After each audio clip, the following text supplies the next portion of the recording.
très sympa pour terminer la saison, pas ce que j'appellerais un épisode ultra frappant, mais efficace dans ce que ça veut raconter, avec très peu de choses à redire en termes de remplissage gaguesque. Il y en a un petit peu malheureusement, mais bon, c'est c'est assez anodin par rapport à d'autres fois, ça c'est sûr. Hein. En tout cas, ouais, on sent que avec cette prémisse-là, ils avaient du mal à remplir un épisode complet de 20 minutes. Et donc, ils ont dû faire un petit peu de trucs en plus, de rajouts à côté pour tenir quelques minutes de plus.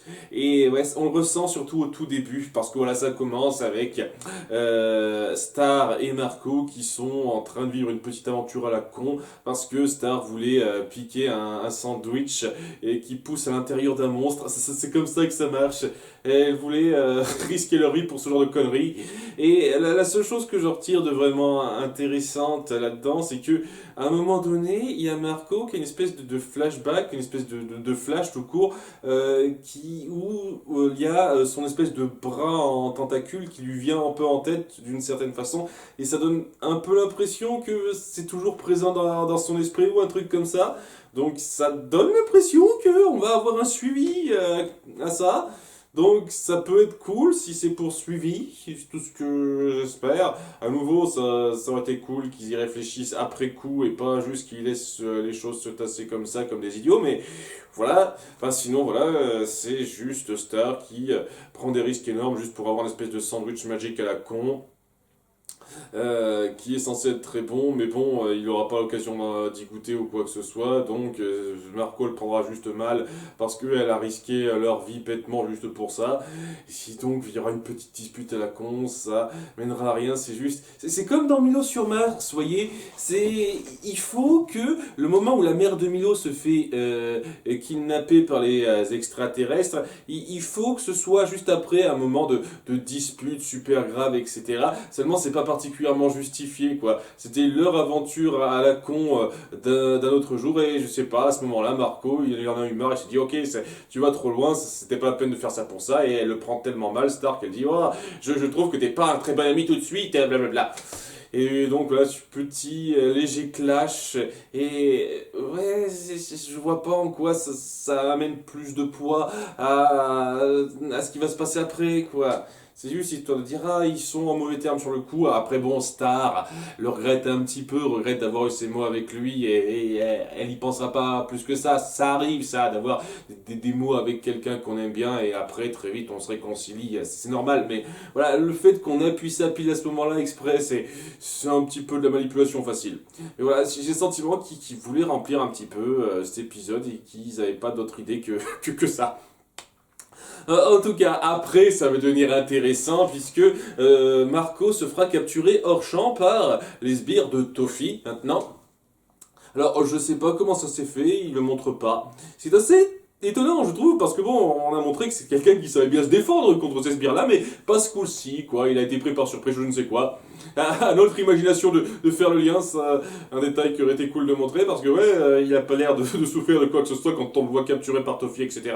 Donc, ouais, il s'est fait prendre par surprise. Hein, ils ont utilisé un truc sur lui qui l'a endormi ou quelque chose comme ça, je ne sais pas. Hein, on peut dire que c'est ça. Et donc...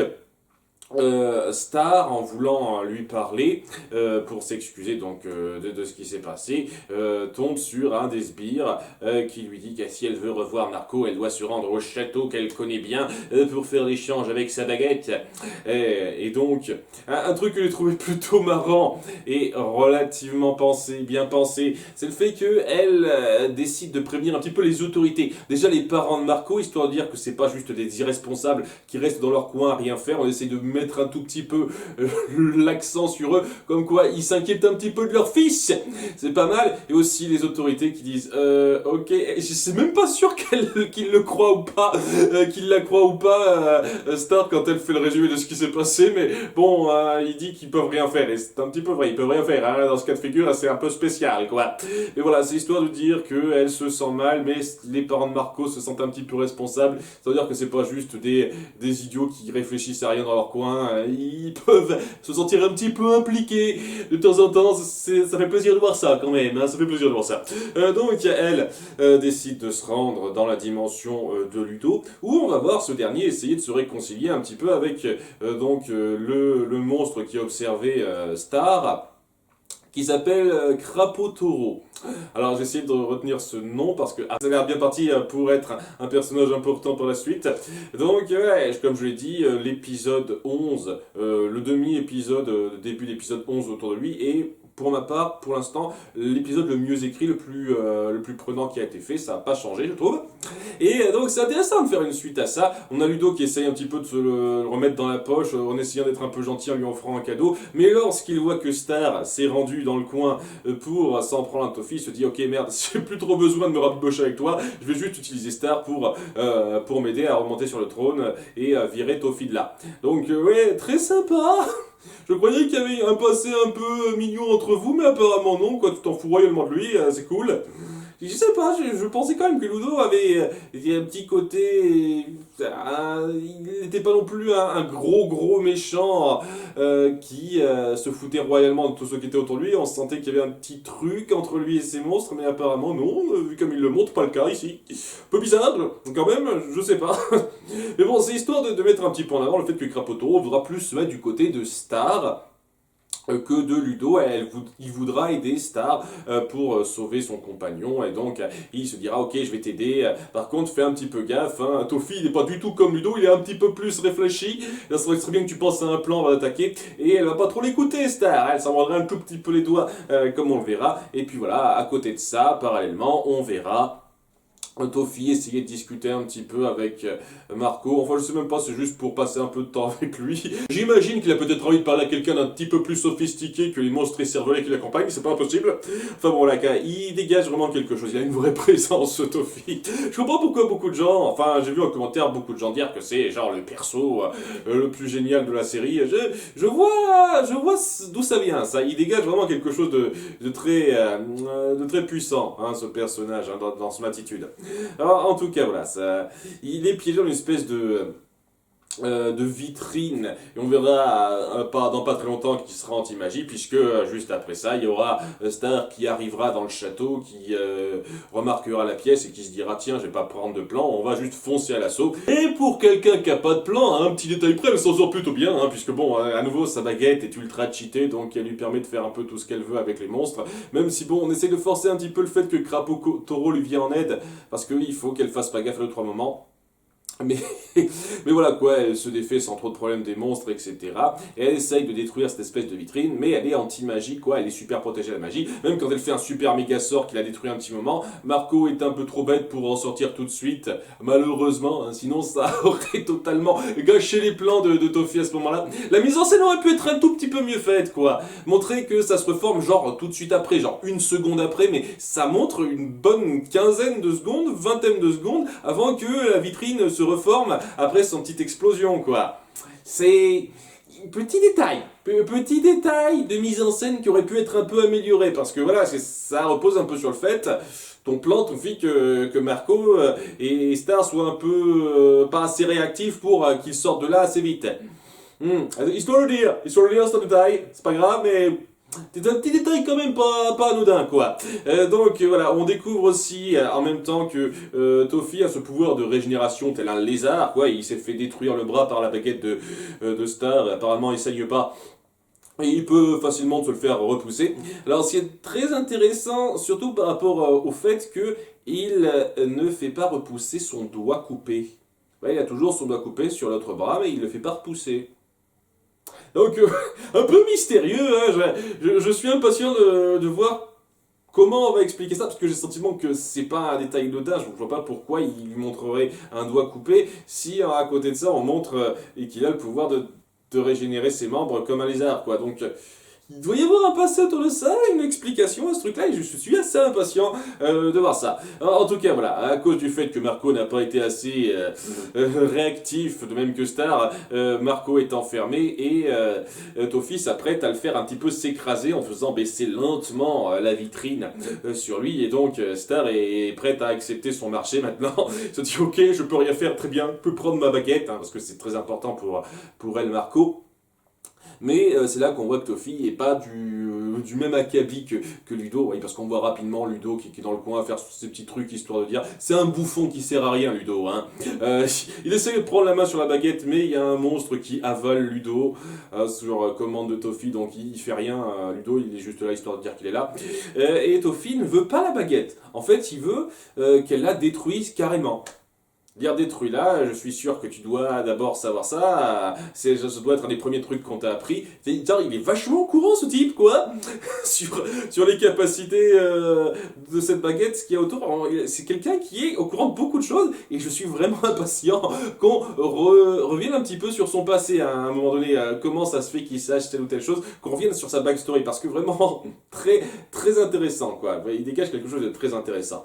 Mais voilà quoi, il veut que Star fasse exploser sa baguette, détruise sa baguette en utilisant un sort particulier. Et donc elle chuchote à travers sa baguette, ça fait sortir la licorne qui est à l'intérieur, c'est un raccord avec ce qu'on a vu dans un épisode précédent. Et ça la décharge totalement, cette baguette. Apparemment, Toffee est un homme de parole, hein, il permet à Ludo, enfin à Marco de ne pas être écrasé, et elle profite de l'occasion, Star, pour se faufiler, se cacher à l'intérieur de cette vitrine avec Ludo, parce que elle sait aussi que sa baguette va exploser, ça va créer une gigantesque explosion, un gros boom, et donc ouais, faut pas se trouver dans le coin, donc elle se cache à l'intérieur de la vitrine avec Marco pour empêcher ça, tandis que ouais, le château entier explose. Je sais pas trop si les monstres meurent ou pas. C'est un petit peu bizarre, c'est difficile à dire. J'ai le sentiment que Rapotoro, ce serait un peu bizarre de le faire mourir maintenant, donc je sais pas, est-ce qu'il est parti se cacher celui-là?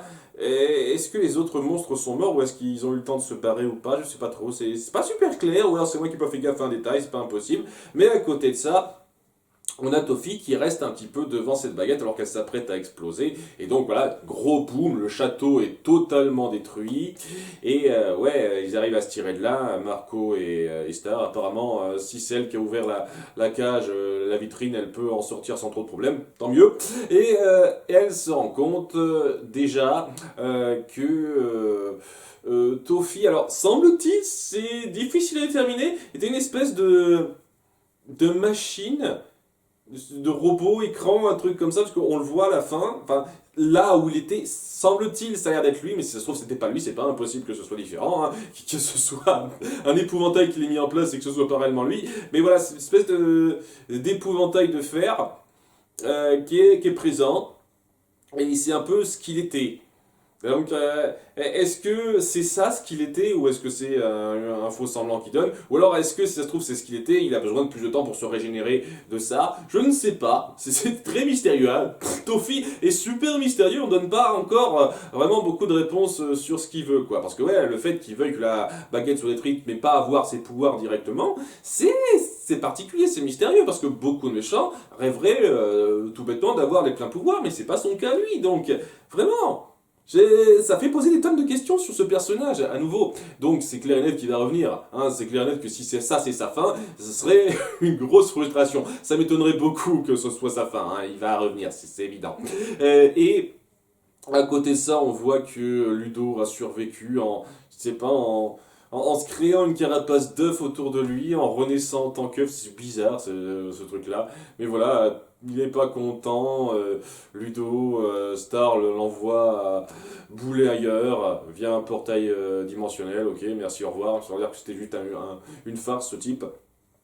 On fait pas du tout gaffe à Krapotoro ou quoi que ce soit. À nouveau, ça me surprendrait quand même un petit peu aussi que Krapotoro ce soit la fin pour lui, quoi, mais ce serait surprenant. Voilà, quoi. Il y a beaucoup de trucs qui sont un peu en suspense.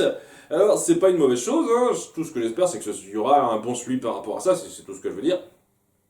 Et tandis qu'à côté, donc, on a Star qui voit sa baguette totalement déchargée et à moitié cassée, hein, brisée, qui n'a donc logiquement plus de pouvoir. Et là, c'est assez triste, quoi. Il a abandonné sa capacité à avoir les pleins pouvoirs, toute cette magie-là, pour pouvoir sauver son ami. Il y a quelque chose de fort qui se fait dans ce sacrifice. Et c'est là que j'ai le plus gros problème avec cet épisode, parce que tout d'un coup, il y a une autre licorne, pas la même que la première, qui arrive, une mini licorne qui arrive en disant que c'est son tour, et il entre dans la baguette, et apparemment ça remarche pas entièrement. J'y viendrai parce que c'est super bizarre, mais voilà quoi, c'est traité à la blague, complètement à la légère, n'importe comment. Genre, ah, la baguette marche plus, elle a été détruite, mais en fait non. Il y a une licorne de secours pour ça, qui parle espagnol. Hein, c'est bien ça, espagnol il me semble quoi.